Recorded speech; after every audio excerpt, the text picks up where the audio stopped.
This might turn into a pretty long introduction, but you can skip to the gameplay if you want to.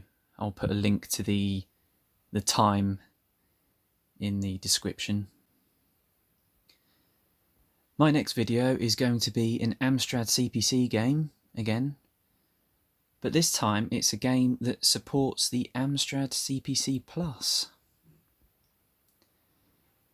It's a floppy disk game, so you're not going to be able to play it on a GX4000 console, even though that is an Amstrad Plus.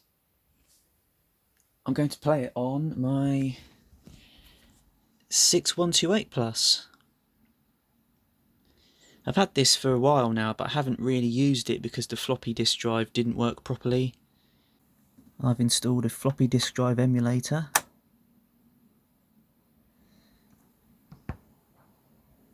You can put lots of different games on this USB flash drive and just sort of go through them all.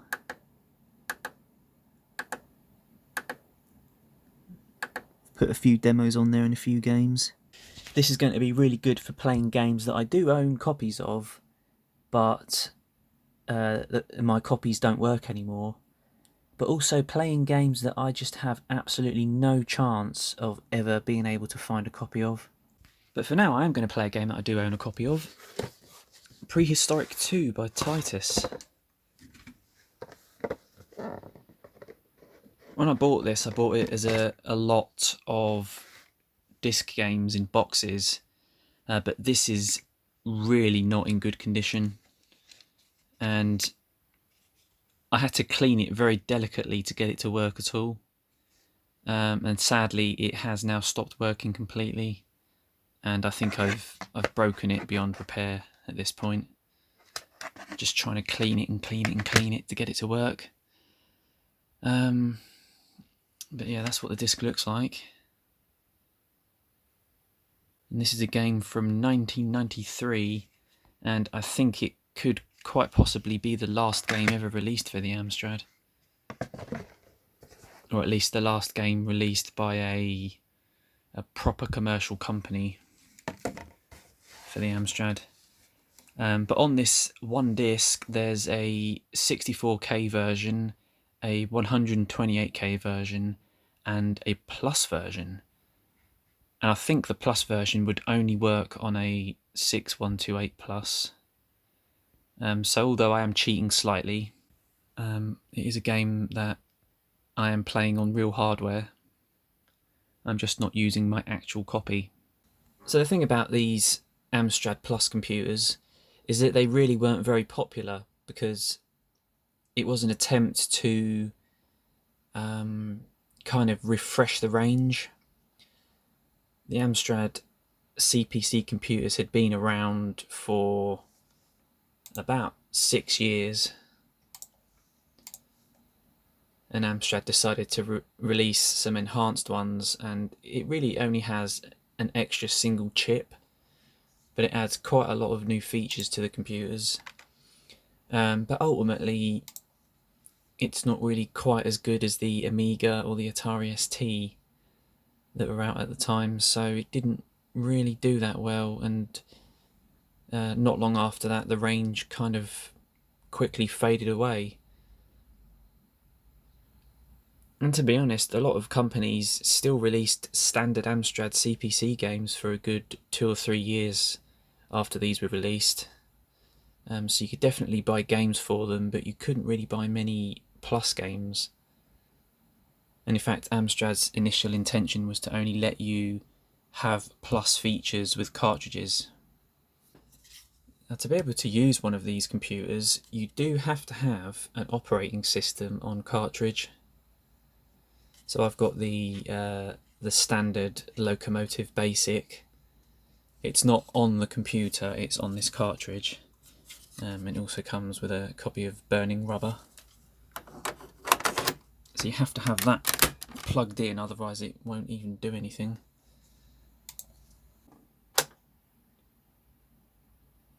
You've got a choice there of Burning Rubber or Amstrad Basic. If you don't press any keys for a few seconds, it will automatically boot up Burning Rubber. But here we are in Amstrad Basic, and now I can select my game.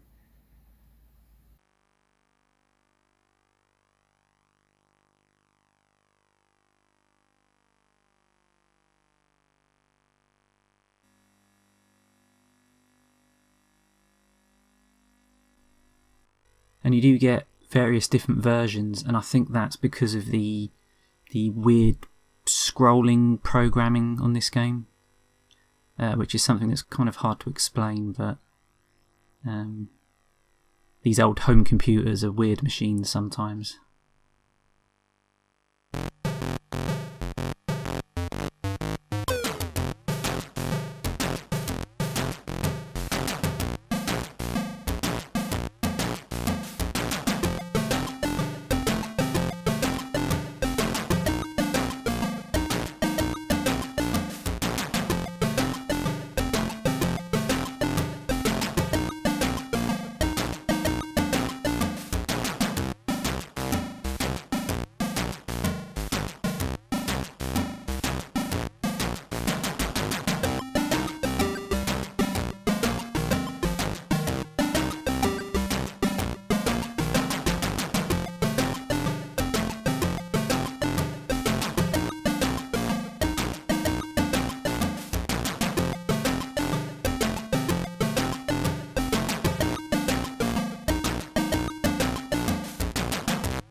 I've got to say, I'm so happy to be playing this game again.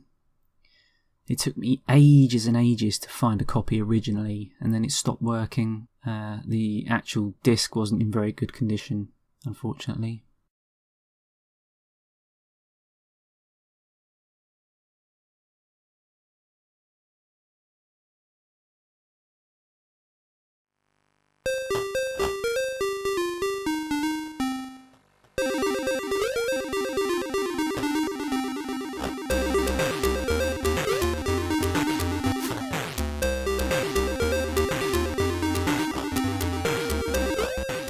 And it is a console-style platform game, although it kind of acts a little bit more like a PC game, and it does that weird kind of scrolling in little steps.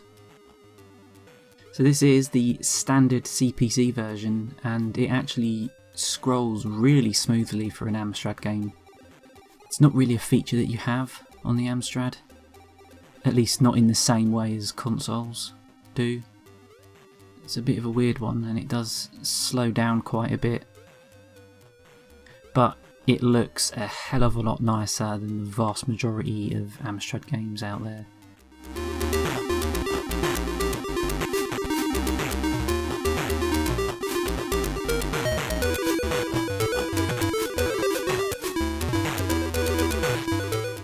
So what you can do, which is a little bit odd, is you can bounce really high off the enemies.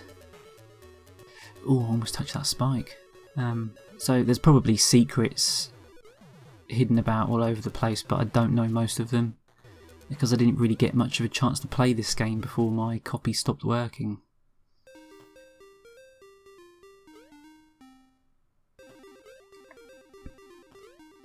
You do have little other sections you can go to, so that's a little entrance there if you want to go in it.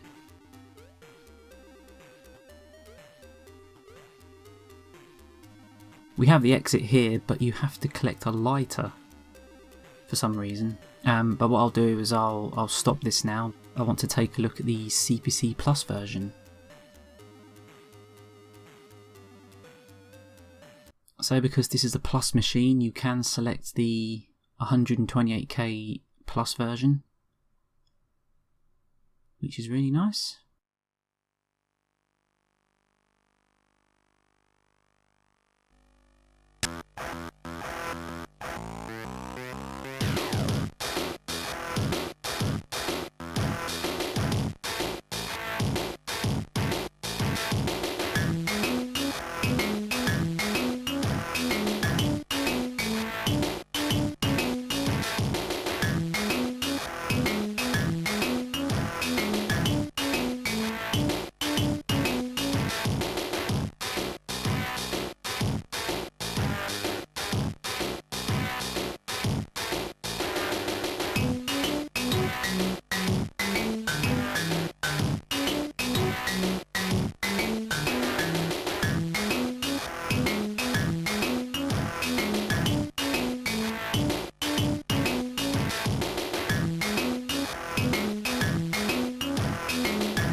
So here we go, we have a different palette,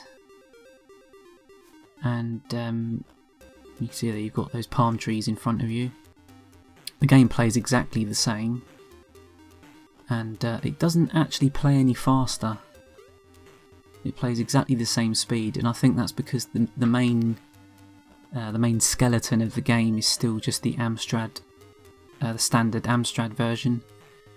But the Amstrad Plus supports sprites, so I think what they've done is they've used all of the sprites to draw them palm trees. But you can make them disappear, because they do actually get in the way a little bit, so I've turned them off.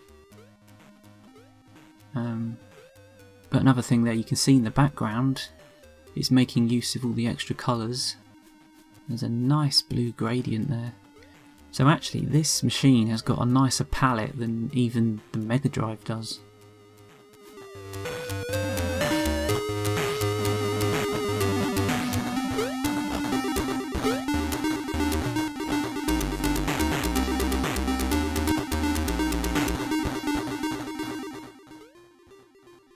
Now, a gameplay feature that I didn't actually talk about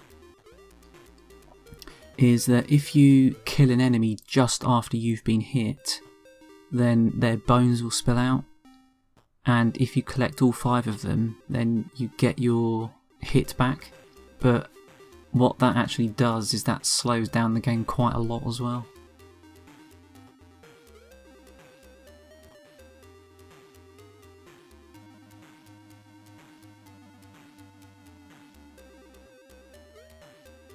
So I think you might see here it does slow down a fair bit. But it has to be said, them clouds make absolutely no difference.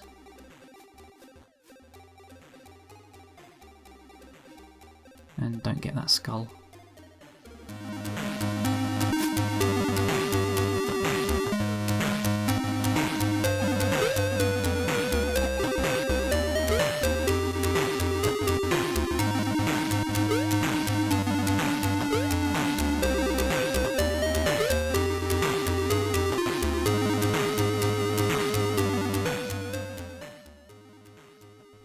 Alright, it wouldn't move over until I actually fell down there, oddly.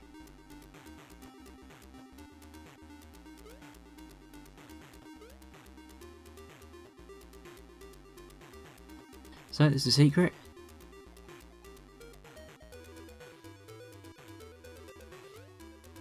There isn't a huge amount of collectibles around the place because, again, it actually slows the game down.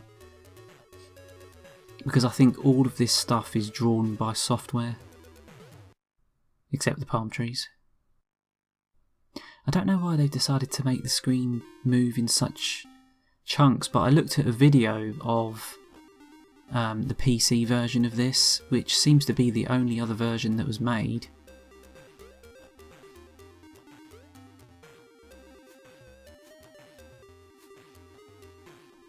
Oh my god, look at that slowdown.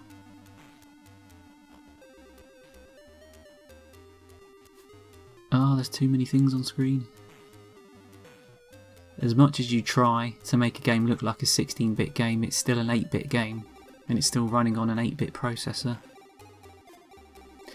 So the only other version of this appears to be the PC version, and that seems to scroll in chunks like that as well, but actually even less smoothly than this one, which is odd. But I think this is a cut down version of the PC version, because it kind of ends like the level 2 boss or the level 3 boss, and then you just get a sort of an ending text message.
But even though the only other version of this was made for the PC, there was games that are pretty similar to this made afterwards.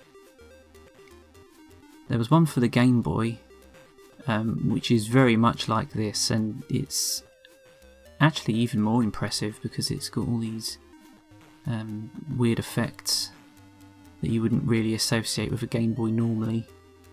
There was one made for the Super Nintendo called Prehistorik Man, but that's just really a basic platformer that doesn't really look much better than this does.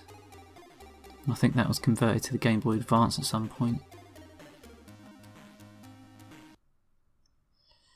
Alright, so we've got an upgraded weapon. I think there are one or two upgrades. Most of these things only appear once, really, because it is quite a short game. And I don't know if that's because there was a limited amount of time in order to finish the game, or whether there's just not enough space on the disc. I can't remember how I found out about this game, but it's definitely one of the most impressive games on the machine. It's not even a modern game. You do sometimes get ridiculous things like people trying to convert Doom to the Commodore 64 and stuff like that. Yeah, I don't mean like that, I mean this was a game that was actually released at the time, and it's just so much better than the slow monochrome spectrum conversions that were so common on the Amstrad. You can't even compare it to the other 8-bit machines because it wasn't on any other 8-bit machines. It seems to me like 1993 was pretty much the cut-off point for 8-bit games. I mean, at that point they were starting to release next generation things, weren't they? I think the Atari Jaguar wasn't that far away at this point.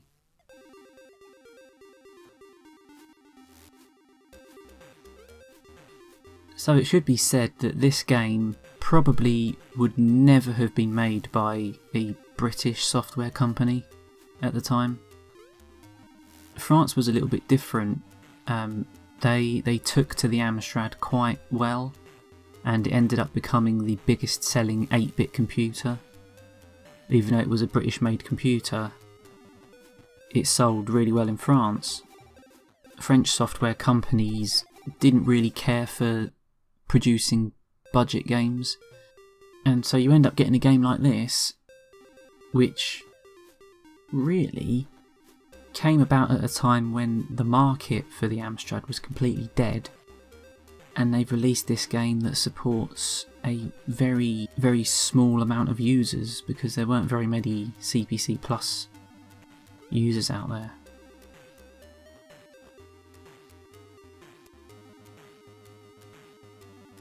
You know what? I don't think I'm supposed to be up here. I don't think there's any secrets up there, I'm just not supposed to be able to get up there.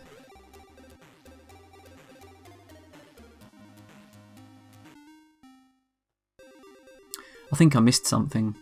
I don't know if I missed an item earlier on that I need now. But I just can't get any further.